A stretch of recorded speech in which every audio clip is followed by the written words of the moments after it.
இன்று நாம் எடுத்துக்கொண்ட ஒரு அற்புதமான மூலிகை அதிமதுரம். குன்றிவேர், மதூகம், அஸ்தி என்று அழைக்கப்படுகின்ற அதிமதுரம் எளிமையான முறையில் பிரசவத்தை தூண்டுவிக்கும், அதிக இரத்தப்போக்கை கட்டுப்படுத்தும், குழந்தைகளுக்கு ஒரு ஆரோக்கியத்தை மேம்படுத்தி உடல் உஷ்ணத்தை தணிக்கும் என்பதால் அதிமதுரத்தையும் எடுத்து வைத்துள்ளோம். அடுத்ததாக நாம் எடுத்துக்கொண்ட பொருள் ஜீரகம். ஜீரகத்திற்கு உள் உறுப்புகளை பாதுகாக்கும் சிறந்த மருத்துவ குணம் உண்டு. கர்ப்பிணி பெண்களுக்கு உள் உறுப்பில் உஷ்ணம் ஏற்பட்டால் அதை தடுத்து நிறுத்தி இரத்தப்போக்கை கட்டுப்படுத்தும் என்பதால் நாம் ஜீரகத்தையும் எடுத்து வைத்துள்ளோம். எடுத்துக்கொண்ட பொருட்களின் அளவுகளை பார்க்கலாம். அதிமதுரம் 10 கிராம், ஜீரகம் 5 கிராம். இப்பொழுது கர்ப்பிணி பெண்களுக்கு ஏற்படும் இரத்தப்போக்கை நிறுத்துவதற்கான தீநீர் ஒன்றை நாம் தயாரிக்கப் போகின்றோம்.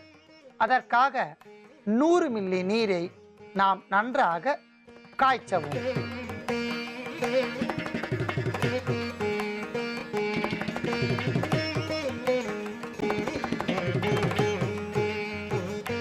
நன்றாக கொதித்து கொண்டிருக்கின்ற நீரில் முதலில் நாம் அதிமதுரத்தை சேர்க்கவும்.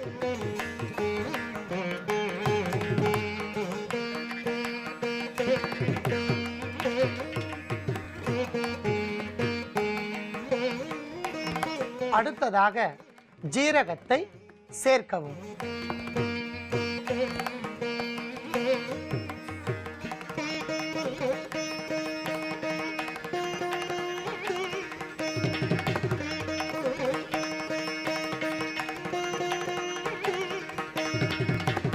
அற்புதமான முறையில் நாம் சேர்த்த அதிமதுரம், ஜீரகம் இவை இரண்டும் சேர்த்து நன்றாக கொதித்து விட்டன. அதிமதுர தீநீரை நாம் வடிகட்டி எடுத்துக்கொள்ளலாம்.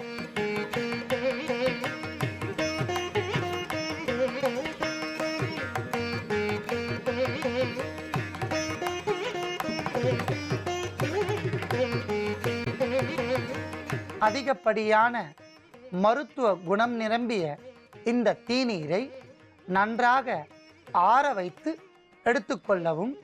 கர்ப்பிணி பெண்களுக்கு இரத்தப்போக்கு ஏற்பட்டால் இந்த தீநீரை நாள் ஒன்றிற்கு ஒரு வேளை 10 முதல் 15 மில்லி தொடர்ந்து 4 நாட்களுக்கு மட்டும் பருகி வந்தால் கடுமையான இரத்தப்போக்கு கட்டுப்படும். இதனால் கருச்சிதைவு தடுக்கப்படும். மிகவும் எளிமையான ஆனால் மிக வலிமையான அற்புதமான ஒரு தீநீரை நாம் தயாரித்துள்ளோம். நோய் உடையவர்கள் பயன்படுத்தி நோயின்றி வாழ வேண்டுகிறேன். இதுக்கு மேல என்ன சொல்ல போற? சொல்றதுக்கு வேற ஏதாவது போய் இருந்தா சொல்லிடு. அவதான் ஏமாத்தி எல்லாத்தையும் என்கிட்ட இருந்து பறிச்சிட்டான்னு பார்த்தா நீயும் இப்ப அதே தான் பண்ணிருக்க. ஏன் ஆலியா, ஏன் இப்படி பண்ண? இந்த உலகத்துல பாட்டிக்கு அப்புறம் நான் யார் மேலேயாவது உயிரையே வச்சிருக்கேன்னா அது ஊ மேலதான் உனக்கு தெரியாதா? ஏன் இப்படி பண்ண ஆலியா? உனக்கு காசு பணம் அவ்வளவு முக்கியமா போயிடுச்சு. அதுக்காக நம்ம உறவை கூட மறந்துடுவியா?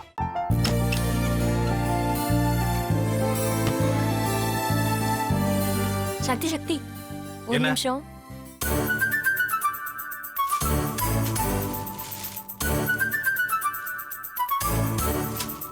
இந்தாங்க. என்ன இது? உங்களுக்கு பிடிச்ச பிராண்ட் செப்பல். இது என்ன நான் தலையில வச்சுட்டு தூங்கணுமா? சரி, அதை விடுங்க. இங்க பாத்தீங்களா, டைம் பீஸ். இதோட அலாரம்க்கு தான் நீங்க டெய்லி எந்திரிக்கணும். அதெல்லாம் என் மொபைல்ல இருக்கு. முத்து, முத்து,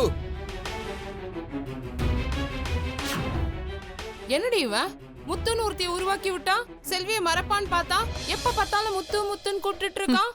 முத்துவ கூப்பிட மட்டுமா செய்யறான், முத்துவ வச்சு என்னென்னமோ செய்யறான். நாம தான் இழிச்சவாய் மாதிரி வேடிக்கை பார்த்துட்டு இருக்கோம். என்ன முறைச்சு என்ன பிரயோஜனமாயா? உனக்கு வேற குரல் போயிடுச்சு. அடுத்து அவ செல்வியை கூப்பிட்டானா என்ன பண்ண போற? உன்னுடைய விருப்பப்படியே நீ ராமநாத வீட்டு மருமகளா வாழ போற. கண்டிப்பா என்னுடைய ஸ்தானத்திலிருந்து அவன் உன்னை நல்லா பார்த்துக்குவான் அம்மா. டேய், அவரை பத்தி தான் உனக்கு தெரியும்ல. அவர் எந்த முடிவு எடுத்தாலும் அதான் ஃபைனல். நம்ம அப்பா வேணுமா வேணாமாங்கிறத நீயே முடிவு பண்ணிக்கோ. வாடா.